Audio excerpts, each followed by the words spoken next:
brought to you by WikiVidi.com. Ozzy Osbourne. John Michael Ozzy Osbourne is an English singer, songwriter, and actor. He rose to prominence in the early 1970s as the lead vocalist of the heavy metal band Black Sabbath. He was fired from Black Sabbath in 1979 and went on to have a successful solo career, releasing 11 studio albums, the first 7 of which were all awarded multi-platinum certifications in the US.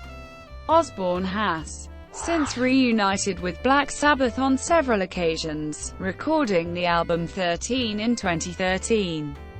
His longevity and success have earned him the informal title of Godfather of Heavy Metal. Osbourne's total album sales from his years in Black Sabbath, combined with his solo work, is over 100 million. As a member of Black Sabbath, he was inducted into the Rock and Roll Hall of Fame, and he was inducted into the UK Music Hall of Fame as a solo artist, and as a member of the band. Possessing a distinctive singing voice, and as a native of Birmingham, Osbourne is known for his strong Brummie accent. He has a star on the Birmingham Walk of Stars in his hometown, as well as the Hollywood Walk of Fame. At the 2014 MTV Europe Music Awards, he received the Global Icon Award.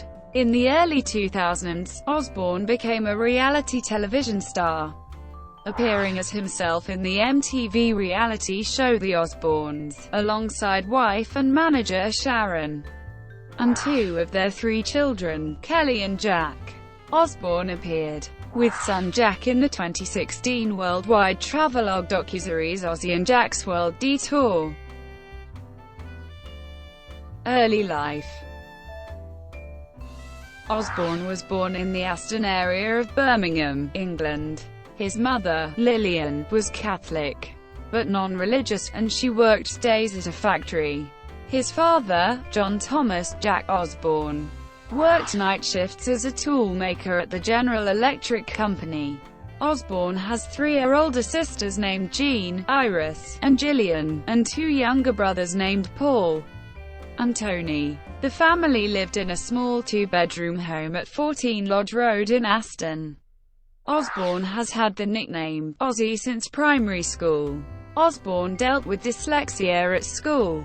Drawn to the stage, he took part in school plays such as Gilbert and Sullivan's The Mikado and HMS Pinafore. As a Birmingham native, he has a strong Brummie accent.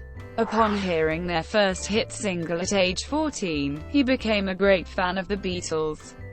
He credits the band's 1963 song, She Loves You, for inspiring him to become a musician.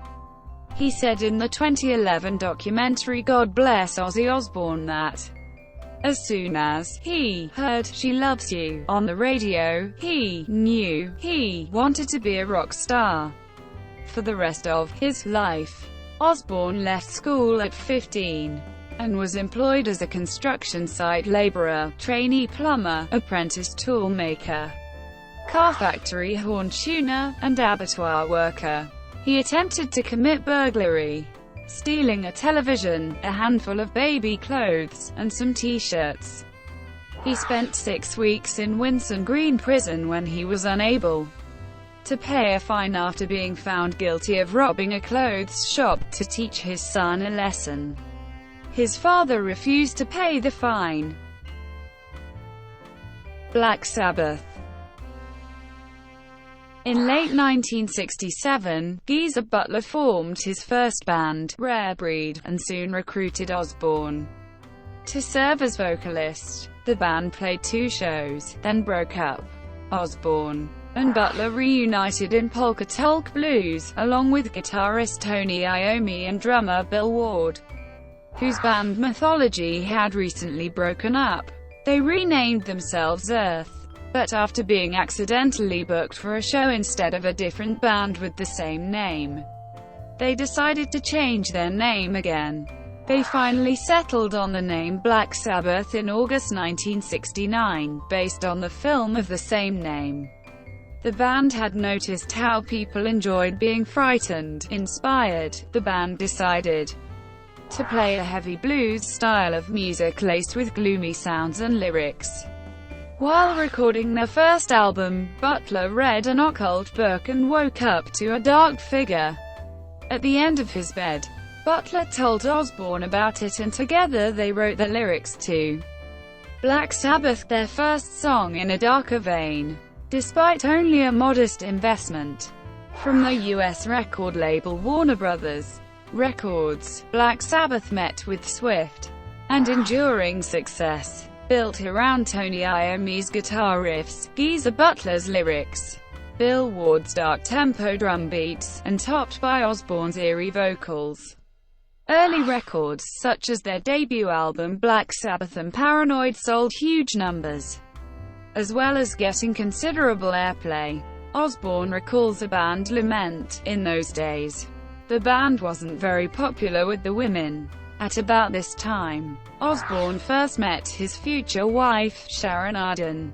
After the unexpected success of their first album, Black Sabbath were considering her father, Don Arden, as their new manager, and Sharon was at that time working as Don's receptionist. Osbourne admits he was attracted to her immediately, but assumed that she probably thought I was a lunatic. Osbourne said years later that the best thing about eventually choosing Don Arden as manager was that he got to see Sharon regularly, though their relationship was strictly professional. At that point, just 5 months after the release of Paranoid, the band released Master of Reality. The album reached the top 10 in both the United States and UK, and was certified gold in less than 2 months. In the 1980s it received platinum certification, and went double platinum in the early 21st century. Reviews of the album were unfavorable.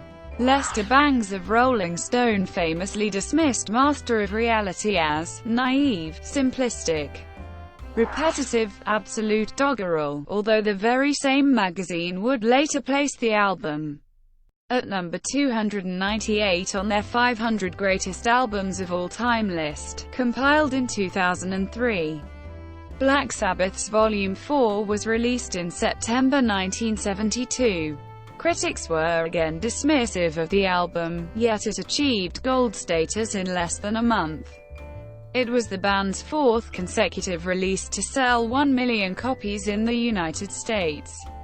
In November 1973, Black Sabbath released the critically acclaimed Sabbath Bloody Sabbath.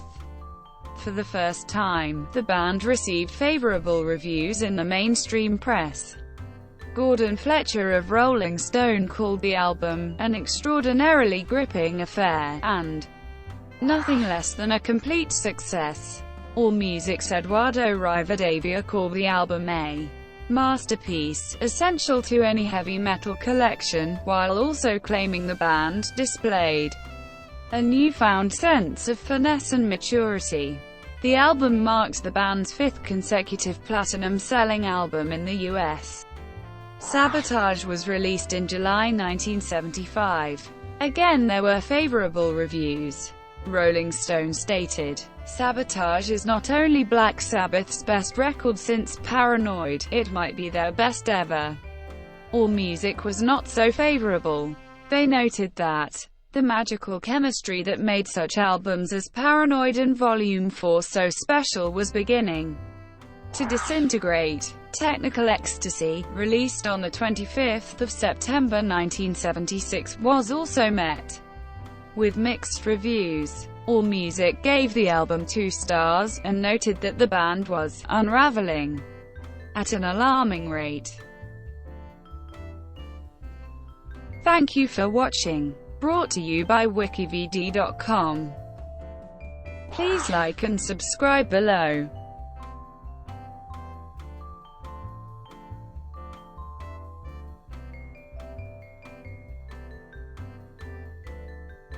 Please like and subscribe below.